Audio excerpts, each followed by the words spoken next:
everybody, Tim Norris here, or you can call me GreyElephant. And I'm Carmen Norris, and today we're going to be talking about Hyperborea by Asmodee. In Hyperborea, you are one of 6 possible factions vying for control of the land. To do this, you will expand by gaining recruits, sending them to explore cities and ruins, battling the spirits that haunt them, and advancing your influence through development.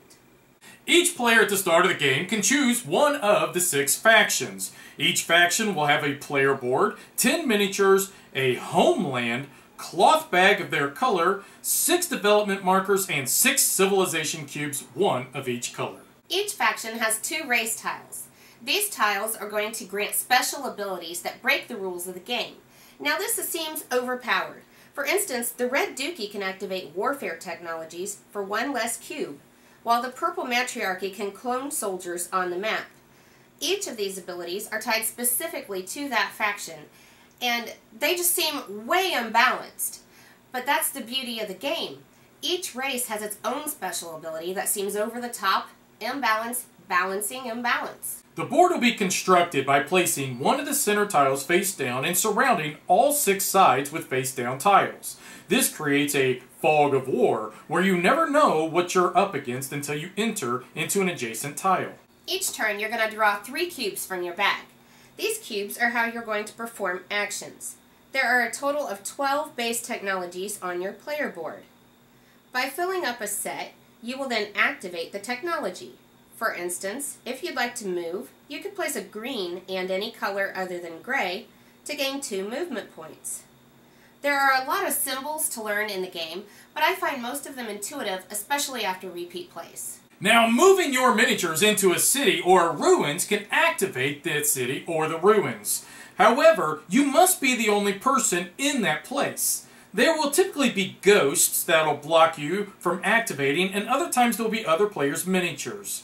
You must destroy them by taking an attack action, and once you do, you may immediately perform the action listed on the city or ruin. Ruins allow you to take the top tile and perform the action immediately, or you can store it on your player board for a later turn. However, keep in mind, you may only ever store 1 ruin tile on your player board. City actions are very powerful and can stack. For instance, you may activate all your cities, keeping track of all these actions, and then perform them in any order that you wish. Now, this seems like it's tough to keep track of, but with repeated plays, it's actually a lot easier than what you think. Advancing your development marker up the development track is going to allow you to gain cubes of that specific color. Simply keep advancing until you hit one of the 2 areas on the track that allows you to take 1 or 2 cubes. You can then move the marker back down to 0, placing the 1 or 2 cubes of that color into your bag. It's important to keep track of how many cubes you have in your bag, because you will always be allowed to draw 3. However, if you only have 1 cube in your bag, you're going to have to take a turn with that 1 cube, so you might want to make sure you have more than that available. If you can't pull any cubes at the end of your turn out of your bag, then you're going to perform a reset action. This means you place all of your cubes that have activated a technology and all your unused cubes back into your bag, move your miniatures out of their city spaces and ruins, and then you draw 3 new cubes for your next turn. You can choose to play a short game, a normal length game, or a long game. Endgame is triggered by reaching either 1, 2, or 3 objectives, placing all of your miniatures on the board, gaining 12 or 15 victory points depending on the number of players, or gaining your 5th advanced technology card. Okay, so here's the deal. Do I recommend this game? Well, I'm going to start out being very honest about what I don't like. You know, and it's hard because sometimes games are good, but I just can't get into them. Like, for example, strategic skirmish games. I play them a few times and I just grow tired of it. Dice pooling games, you know, same deal. Anything with randomness, really. You're drawing cards, you're rolling dice, you know, even abstract strategy games. I cannot get into these games for very long. When we first set this game up on the table and, you know, I read the short description of it, I was afraid that this was going to be like those games. I really thought, I'm kind of worried here. One thing, though, that I love about the game, I want to point this out, is that you can combine all of your actions and you can save them up and use them in any order that you like. So you're putting 3, possibly more cubes on the board. You're getting 1 to 3 actions per cube. And then you also get to use your city spaces and activate those actions. You pull them all together and accumulate them and use them in any order that you like. I mean, I just love the variability that I can get from this. Now finally, I'm going to say this, I am a Euro gamer. I like Euro games. These games I mentioned at the beginning, I'm not so much into those, and that's what I love about Hyperborea. It feels like a Euro game.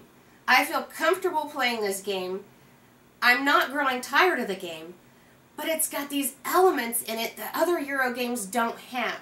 And that's what I'm loving about board gaming lately. I'm being exposed to more and more variety of games that are combining these Euro and American elements, and this one, it just blows me away. Man, this game is delicious, and I mean delicious! I love it. Now, why do I like it so much? Because it's got like a dudes on the map feel, but it's not dudes on the map, okay? So it's got this Ameritrash look, okay? People are going to walk by, they're going to look at it, and they're going to say, oh man, you're playing a dudes on the map game. And then you're like, because it's got like a Euro feel. It's like underlined, but yet you fight, you explore, you do all this stuff, you advance your technologies and build up your kingdom. All of this without dice, and that's what I love. You know, when I'm gonna perform a combat action, something gonna die, okay? There's no, oh, I got this perfect idea, this perfect strategy, and I'm set up perfectly, and then I roll the dice, and whoop, guess what? I missed. Not with this one, man. When you perform and you set your actions up through the cubes, them actions are going to take place, and that's what I love about the game, okay? There's no denying it. I love the cards and being able to, with the advanced technology cards, you know, getting the ability to fly, to steal, to copy your opponents, or just simply gain extra victory points. Oh, this game is delicious. It plays very well with 2 players, and it can even play all the way up to 6. This game is easily in my top 10 of 2014, okay? And excuse me, but I think it's probably actually in the top 5. And I don't ever see it falling down. Griffin Gaming, from new releases to pre-orders. Griffin Gaming. Enter in promo code GreyElephant for 5% off your order.